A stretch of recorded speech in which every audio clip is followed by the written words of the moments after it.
Assalamualaikum warahmatullahi wabarakatuh. Salam karakter. Bersama saya Sita Asyatilena. Bagaimana kabarnya sahabat karakter semuanya, para guru, ayah bunda, dimanapun Anda berada, semoga selalu sehat dan semangat.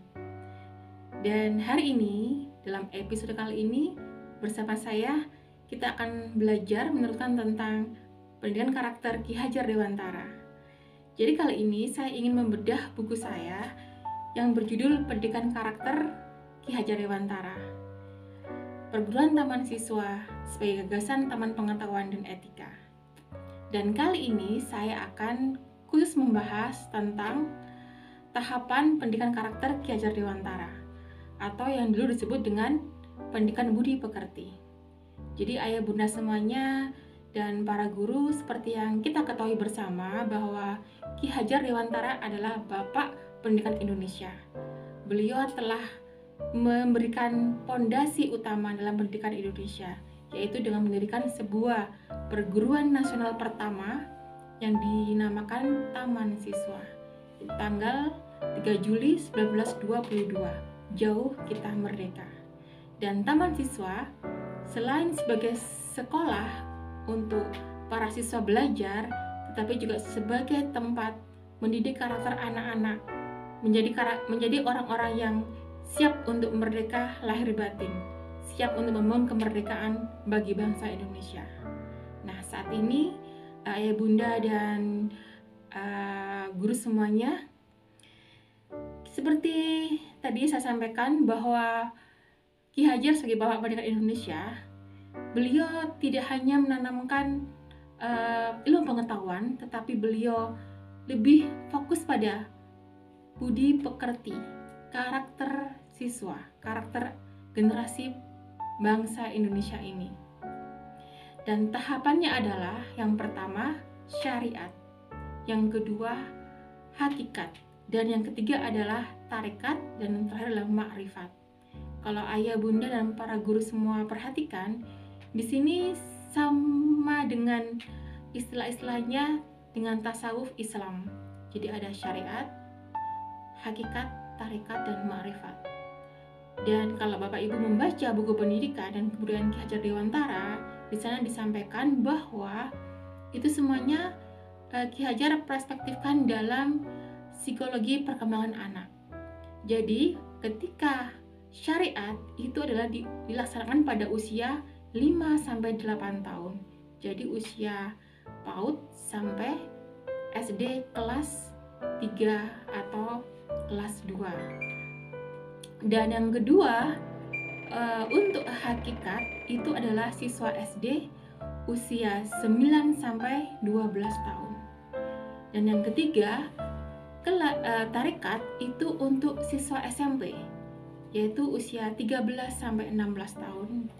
Dan yang terakhir, ma'rifat disampaikan atau dilaksanakan kepada siswa-siswa usia 17-20 tahun.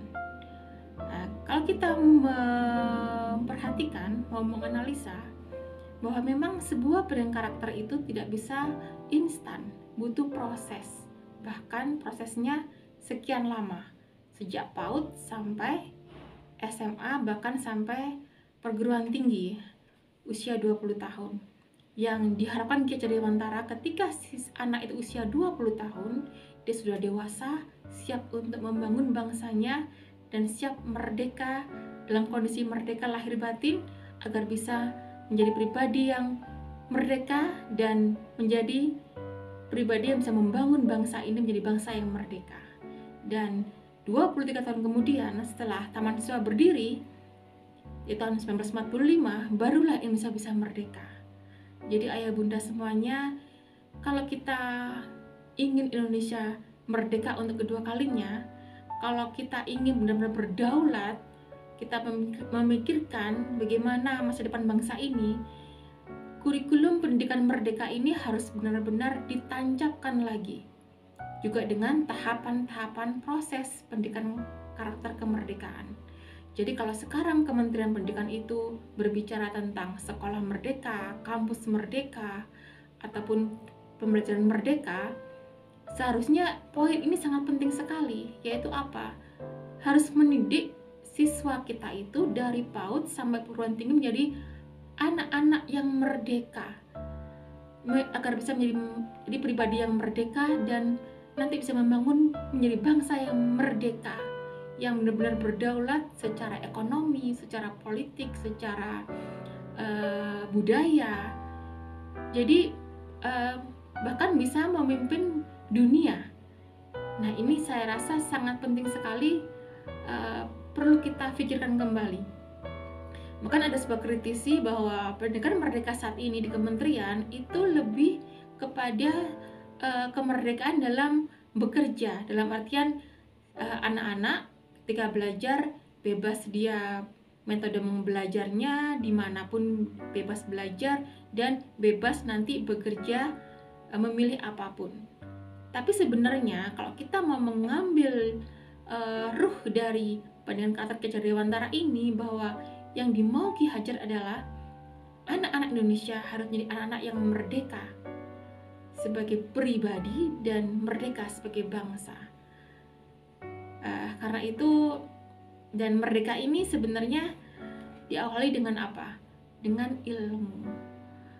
Kalau anak-anak kita sekarang sudah mulai suka yang instan, tidak mau berproses, jadi kita sudah kehilangan satu tahapan-tahapan. Kita harus menjadikan anak-anak kita mulai dari PAUD, harus kita didik dengan pendidikan merdeka yang dalam artian apa itu seperti Ki Hajar, syariat. Syariat adalah pembiasaan-pembiasaan. Anak usia 5-8 tahun itu apa yang dibutuhkan? Hanya pembiasaan dengan sistem Among, yaitu dengan pertama ing ngarsa suntulodo, diberikan contoh, teladan. Yang kedua ing madya mangun karso, dibimbing bersama. Tidak cukup hanya kasih contoh, harus dibimbing bersama-sama. Lalu yang ketiga, tuturi handayani, yaitu dengan selalu memberi motivasi, memonitoring dari jauh, berikan dorongan-dorongan untuk anak kreatif dan dia bisa lebih maju dari apa yang telah kita berikan. Nah, ini semuanya dilaksanakan oleh para guru dan orang tua di rumah dengan sistem Among ini. Among yaitu sistem yang tadi kan ya, kita mungkin semua sudah tahu belajar. Ing ngarsa suntulodo, ing madya mangun karso, dan tuturi handayani. Tetapi bagaimana implementasinya gitu? Implementasinya adalah tadi itu, memberikan teladan, contoh. Saya akan memberikan sebuah permisalan ya. Ketika anak kelas 1 SD atau mungkin TK besar, kan anak mulai belajar menulis huruf ataupun angka A, B, C, D atau angka 1, 2, 3, 4. Tidak mungkin anak ini bisa melakukan menulis dengan baik kalau guru hanya memberikan contoh di papan tulis. Jadi hanya memberikan, anak-anak ini angka 1, 2, 3, lalu disuruh mencontoh gurunya. Setelah itu disuruh menulis yang banyak seperti guru di papan tulis, dan guru langsung memberikan penilaian. Pasti saya yakin banyak anak yang tidak menulis dengan baik, yang banyak kesalahan-kesalahan. Nah, kalau hanya dengan cara itu, lalu anak sudah diberikan penilaian, oh anak ini anak yang pintar dan tidak pintar, saya rasa itu masih belum cukup. Jadi harus yang kedua, tahapannya apa itu? Dengan memberikan bimbingan. Jadi guru setelah memberikan contoh di depan, guru harus mendatangi siswa satu persatu. Jadi menulisnya harus bersama-sama guru. Jadi angka 1 itu seperti apa, menulis bersama dengan siswanya. Siswa merasa diperhatikan, jadi siswa tidak merasa sendiri, bahwa dia merasa diperhatikan, dibimbing bersama dengan gurunya. Lalu yang ketiga, baru nanti kalau anak sudah pintar, menulisnya dengan benar, baru disuruh latihan untuk menulis yang banyak, dikasih motivasi, diberikan pujian, diberikan reward, penghargaan ketika anak menulis dengan lebih baik dan lebih baik lagi. Nah, ini semua juga harus dilakukan oleh orang tua di rumah ketika anak ini diajari sikap-sikap yang memang itu pembiasaan untuk anak ini masih usia 5-8 tahun. Jadi ketika anak misalkan bangun pagi, jam 5 pagi sudah bangun, itu harus setiap jam 5 pagi orang tua harus membangunkan anak dengan jelas seperti memberi contoh dulu kan, orang tuanya bangun dulu, lalu anaknya dibangunkan dengan ucapan yang penuh kasih sayang. Jangan pernah anak dikasih teriakan-teriakan yang keras, yang apalagi marah-marahan atau bahkan sampai makian, jangan sampai itu terjadi. Karena memang itu ada sebuah energi negatif yang akan masuk kepada anak, sehingga anak akan tidak bisa menerima pendidikan karakter yang diberikan oleh orang tuanya. Jadi pembiasaan. Ketika orang ibunya ingin mengajari menyapu, membersihkan lantai, jadi ya ibu ini harus memberikan contoh. Setelah memberi contoh, kemudian anaknya, ayo adik, ini kan habis main, diajari menyapu bersama-sama, tidak disuruh, tidak hanya menyuruh saja gitu ya. Jadi orang tua ayo nyapu, terus anaknya kasih kotor dimarahin, tetapi tidak, harus pertama kasih contoh, kemudian diajari bersama-sama orang tua, dan setelah sudah pintar baru yang terakhir, kalau begitu mulai besok kalau pagi adik harus menyapu kamarnya. Nah ini sampai usia 8 tahun. Lalu ketika usia 9 sampai 12 tahun itu beda lagi, yaitu hakikat istilahnya ya. Tapi sebenarnya adalah di sini setelah pembiasaan, hakikat itu adalah sudah ada diskusi. Nah, ada diskusi sederhana bahwa sudah diberikan penjelasan kenapa sih kita harus bangun pagi, kenapa kita harus membersihkan lantai, kita harus hidup bersih. Nah, kalau di sekolahan juga seperti itu. Ketika guru itu mengajar tentang sebuah tema, itu sudah diberikan penjelasan dan ada diskusi sederhana dengan siswa. Nah, diskusi ini sama, nanti guru harus memberikan sebuah contoh, membimbing dan memotivasi, memberikan dorongan-dorongan. Intinya sampai nanti usia 13, 16 dan sampai di tataran makrifat itu guru orang tua melaksanakan sesuai tahapannya. Jadi kalau sudah tarekat ya, jadi kalau hakikat usia 9 sampai 12 tahun itu diskusi sederhana. Tetapi kalau usia 13 sampai 16, usia SMP ya, sampai SMA kelas 1, itu siswa sudah diberikan keleluasan untuk diskusi kritis. Kemudian juga diberikan wewenang atau kelonggaran dalam bertanya ataupun memilih sesuatu. Jadi anak-anak diberikan sebuah tanggung jawab lebih, dan apalagi ketika usia di jenjang makrifat, usia 17 sampai 20 tahun. Nah, ini sudah usia kelas 2 SMA ya, sampai perguruan tinggi. Apa dalam usia makrifat ini?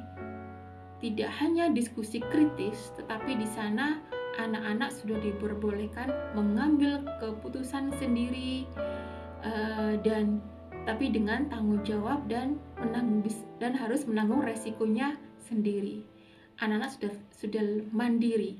Orang tua tidak boleh memberikan pertolongan lagi bahkan. Tetapi tetap dengan 3 tadi itu, memberi contoh, bimbingan dan monitoring atau dorongan motivasi. Tetapi yang di makrifat ini anak-anak dia sudah siap gitu ya, siap untuk, karena ketambahan lagi nanti ada unsur leadership di sana. Jadi orang tua sudah mulai memberikan estafet kepada anak. Ketika anak-anak sudah usia makrifat, SMA perguruan tinggi, jadi anak-anak sudah mulai disuruh untuk melakukan hal-hal yang bukan lagi, contohnya begini, misalkan jadi anak-anak disuruh melakukan bekerja, tapi ini dalam artian belajar. Anak akan tahu bagaimana rasanya menghasilkan uang. Nah, uangnya siapa ya? Uangnya anak-anak. Tetapi di situ juga orang tua kan masih memonitoring, dan pasti masih memotivasi yang baik, dan itu juga kasih contoh. contoh, bimbingan, dan monitoring serta motivasi. Nah, ini terus yang akhirnya ketika seusia 20 tahun ke atas atau dia sudah lulus perguruan tinggi ataupun hampir selesai, anak-anak sudah siap ya menghadapi kehidupan ini. Karena sebenarnya sekolah ini kan tidak hanya untuk meraih ijazah, untuk dapat nilai yang bagus, untuk bisa bekerja, tetapi anak ini adalah siap menghadapi tantangan-tantangan kehidupan buat dirinya nanti.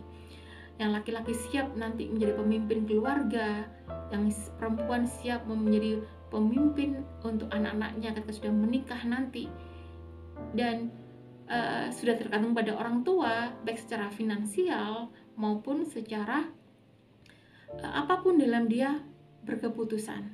Nah, ini maksud saya, ayolah kita mungkin perlu mengevaluasi dan memperbaiki kurikulum kita. Jadi khususnya pendidikan karakter, dan pendidikan karakter tidak hanya bisa dilakukan di sekolah saja, tetapi harus juga di rumah. Apalagi di rumah adalah sebagai pendidik utama, pendidik pertama untuk anak-anak, khususnya bagi ibu dan ayah. Dan terakhir yang sangat penting sekali adalah semua ikhtiar orang tua dan guru sebagai pendidik tidak akan bisa berhasil kalau tidak ditambahi, dan bahkan tidak ditambahi tapi dijiwai dengan kekuatan spiritual, yaitu kekuatan doa. Doa tidak hanya ketika setelah beribadah ritual, tetapi dimanapun berada seorang ibu, seorang ayah harus selalu mendoakan anaknya.